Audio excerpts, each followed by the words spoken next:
செல்லங்களே! நான் காவ்யா. நீங்கள் ஏற்கனவே கடந்த பாடப்பகுதியில் டால்டனின் அணு கோட்பாட்டை படித்திருக்கிறீர்கள்.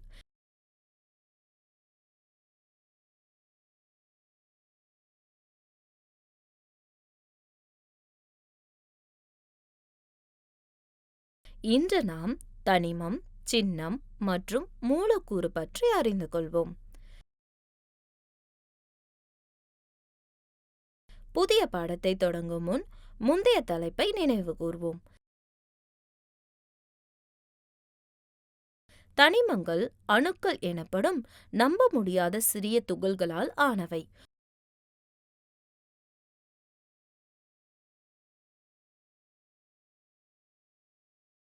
ஒரே தனிமத்தின் அணுக்கள் ஒரே மாதிரியானவை.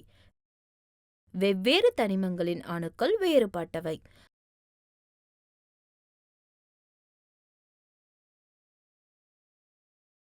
அணுக்களை பிரிக்கவோ உருவாக்கவோ அழிக்கவோ முடியாது. வெவ்வேறு தனிமங்களின் அணுக்கள் முழு எண் விகிதத்தில் இணைந்து ரசாயன சேர்மங்களை உருவாக்குகின்றன.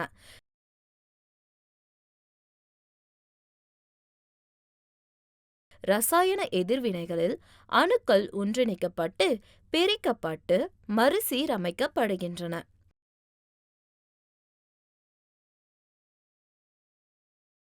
கற்றுக்கொள்வீர்கள். இந்த அமர்வின் முடிவில் நீங்கள் இதை பற்றி புரிந்து கொள்ள முடியும். அணுக்கள் மற்றும் மூலக்கூறுகள், தனிமங்களுக்கு நாம் ஏன் பெயரிடுகிறோம், தனிமங்களின் சின்னங்கள், மூலக்கூறுகளின் ஒன்றுக்கும் மேற்பட்ட அணுக்கள் கொண்ட தனிமங்கள்.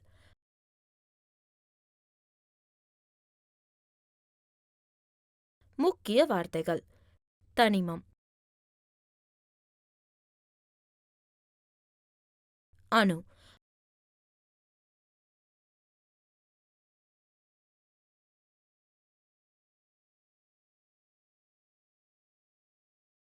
சின்னம், சேர்மம்.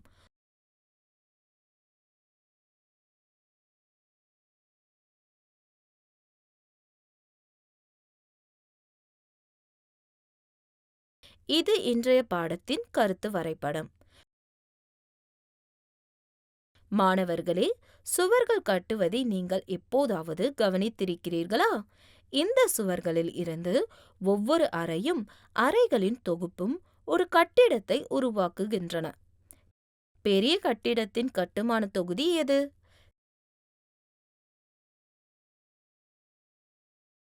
செங்கல் கட்டுமான தொகுதி ஆக வீடு முழுவதும் ஒரு பொருள் என்றால் செங்கல் அதன் அணுவாக இருக்கலாம்.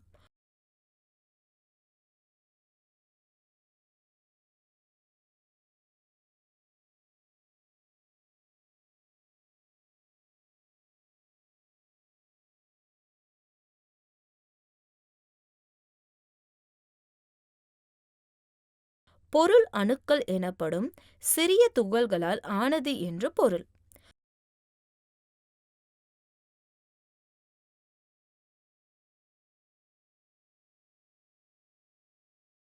அணுக்கள் மிக மிக சிறியவை.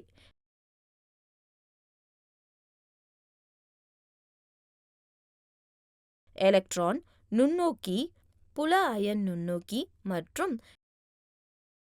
ஸ்கேனிங் டன்னலிங் மைக்ரோஸ்கோப் போன்ற நவீன கருவிகள் அணுவின் பெரிதாக்கப்பட்ட படங்களை காண்பிக்கும் திறனை கொண்டுள்ளன.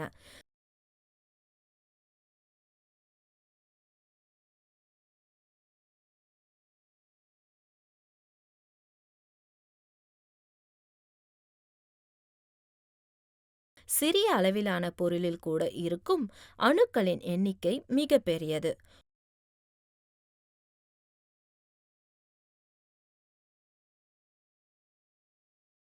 உணவை பேக் செய்ய நாம் பயன்படுத்தும் அலுமினிய தகடு உங்களுக்கு மெல்லியதாக தோன்றலாம். ஆனால் அது தடிமனுடன் லட்சக்கணக்கில் அணுக்கள் உள்ளன.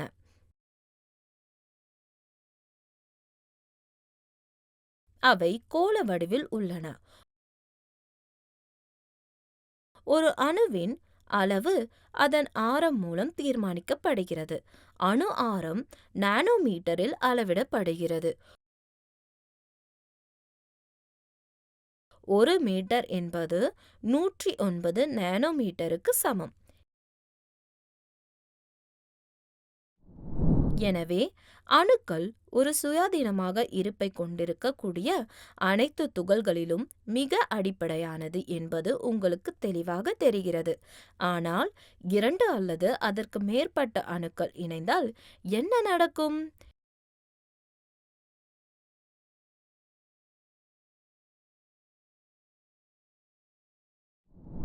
2 அல்லது அதற்கு மேற்பட்ட அணுக்கள் இணைந்து ஒரு பெரிய துகளை உருவாக்குகின்றன. அணுக்கள் இணைந்தால் அவை மூலக்கூறுகளை உருவாக்குகின்றன.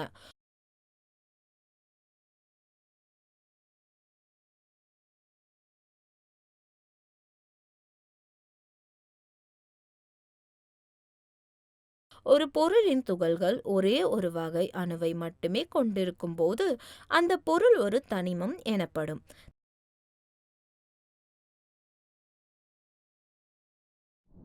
தனிமங்களில் மிக சிறிய துகள் அணு அல்லது மூலக்கூறாக இருக்கலாம்.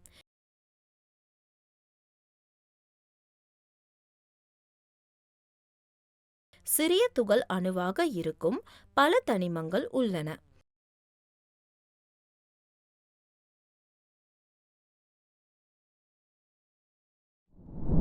இரும்பு, தாமிரம், துத்தநாகம், அலுமினியம், வெள்ளி, தங்கம் போன்றவை மிக சிறிய துகள் அணுவாக இருக்கும் பொருட்களின் உதாரணங்களாகும்.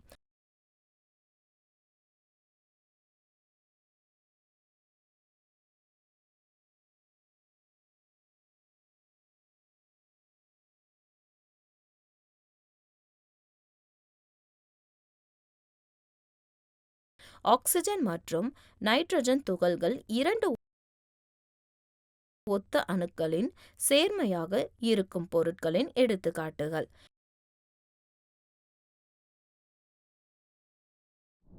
நிலையாக இருக்கும் தனிமங்களின் மிக சிறிய துகள்கள் மூலக்கூறுகள் எனப்படும்.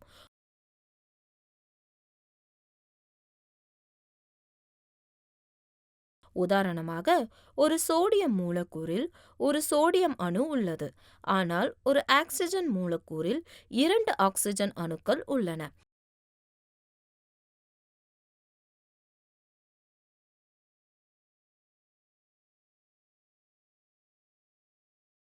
ஒரு மூலக்கூறை ஒரு பொருளின் மிக சிறிய துகள் என வரையறுக்கலாம். அது சுயாதீனமாக இருப்பை கொண்டுள்ளது மற்றும் அந்த பொருளின் அனைத்து பண்புகளையும் தக்க வைத்துக் கொள்கிறது.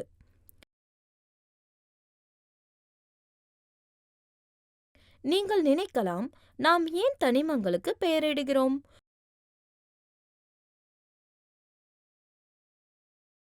உலகில் பல மொழிகள் உள்ளன. ஒவ்வொரு தனிமத்தின் வெவ்வேறு பெயர்களை வெவ்வேறு மொழிகளில் அறிய முடியாது. விஞ்ஞானிகள் குழப்பமில்லாமல் தொடர்பு கொள்வதற்கு உதவ ஒவ்வொரு தனிமைக்கும் ஒரு பெயர் ஒதுக்கப்பட்டுள்ளது.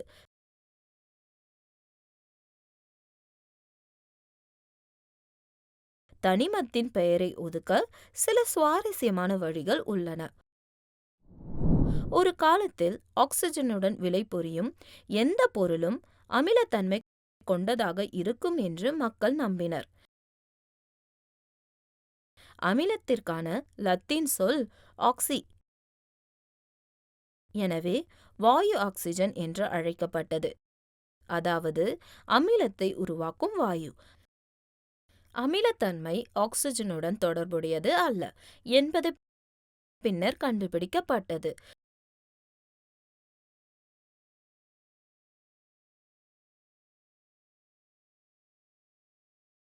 சூரியனில் முதலில் கண்டுபிடிக்கப்பட்ட வாயு சூரியனின் கிரேக்க பெயர்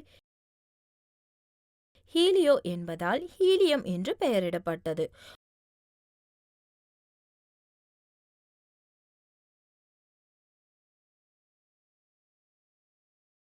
ஒரு தனிமம் கண்டுபிடிக்கப்பட இடமும் அதன் பெயரிடலில் பங்கு வகிக்கலாம். உதாரணமாக, போலாந்தில் போலோனியம் கண்டுபிடிக்கப்பட்டது.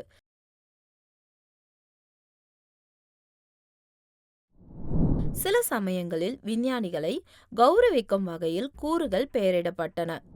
உதாரணமாக, ஐன்ஸ்டீனியம், ஃபோர்மியம், ருதர்போர்டியம் மற்றும் மெண்டிலிவியம்.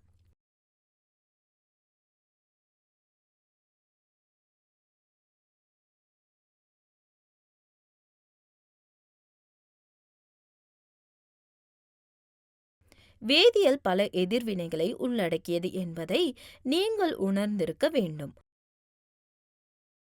ஒரு எதிர்வினையை விரிவாக ஒவ்வொரு முறையும் தனிமங்கள் மற்றும் சேர்மங்களின் முழு பெயரையும் எழுதுவது நேரத்தை வீணாக்கும்.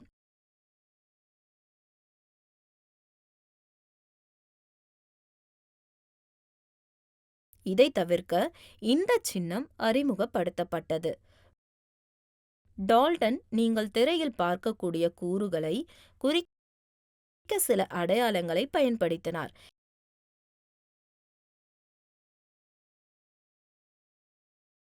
இன்று நாம் IUPAC, அதாவது தூய மற்றும் பயன்பாட்டு வேதியியல் சர்வதேச ஒன்றியம் மூலம் நிர்ணயிக்கப்பட்ட குறியீடுகளை பயன்படுத்துகிறோம்.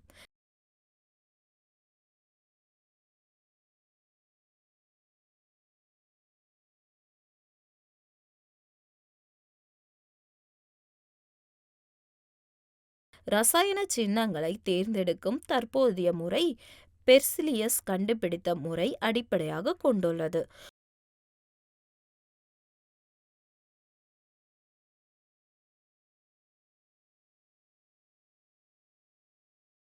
ஒரு தனிமத்தின் பெயரிலிருந்து ஆங்கிலத்தில் பெரிய எழுத்தில் எழுதப்பட்ட மூலக்கூற்றின் தொடக்க எழுத்து, எடுத்துக்காட்டாக ஆக்சிஜனுக்கு O, ஹைட்ரஜனுக்கு H மற்றும் பல.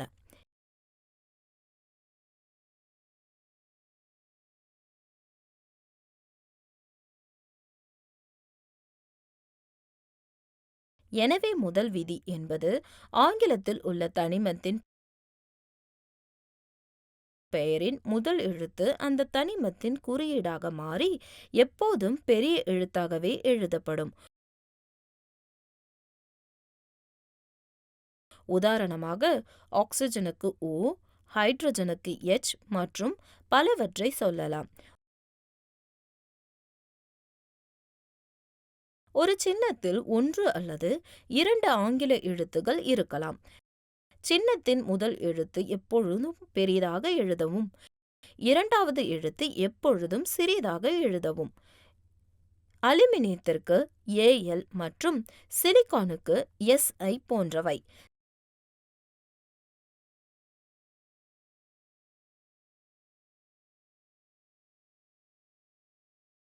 சில தனிமங்களின் சின்னங்கள் பெயரின் முதல் எழுத்து மற்றும் ஒரு எழுத்தில் இருந்து உருவாகின்றன. பின்னர் பெயரில் தோன்றும் குளோரின் சின்னம் Cl மற்றும் துத்தநாகம் Zn போன்றவை.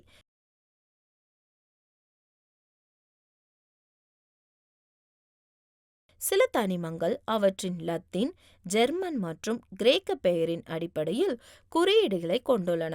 எடுத்துக்காட்டாக, இரும்பின் சின்னம் அதன் லத்தீன் பெயரான ஃபெரம் என்பதிலிருந்து Fe ஆகும். சோடியம் என்பது ஏட்ரியத்திலிருந்து Na ஆகும் மற்றும் பொட்டாசியம் என்பது கேலியத்திலிருந்து K ஆகும்.